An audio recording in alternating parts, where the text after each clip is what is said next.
Маған мына спагеттиден көже дайындап берсеңіз, сізге 20 000 теңге беремін. Қайда? Мен үйімде. Сонымен Мадлена бізге көже дайындап бере керексіз. Көжеге негізі 7 түрлі тағам қосылады. Санайық. Ет 1, 2 айран, 3 перловый, 4 пшено, спагетти, жуа. Қазы саналы ма или етке? Қазы дей берейік. Одан кейін су. Менде 7 бана болып қойды. Қалай болады? Онда 8.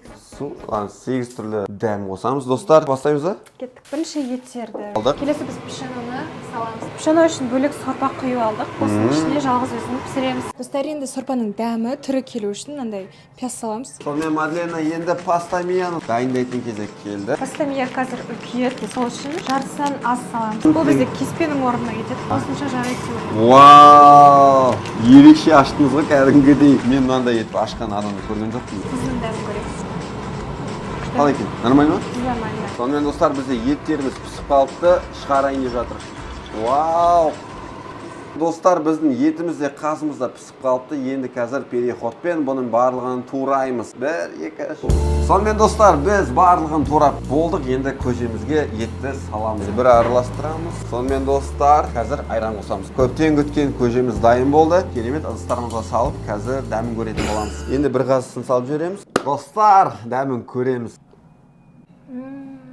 Күшті. Лапшасын бағалайын.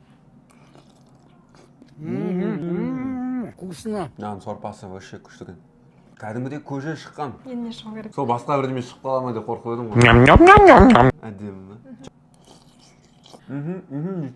Достар, бізде өте керемет наурыз көже жасалынды. Мадленаға рахмет айтамыз. Бүгінгі күніңіз ұнады ма?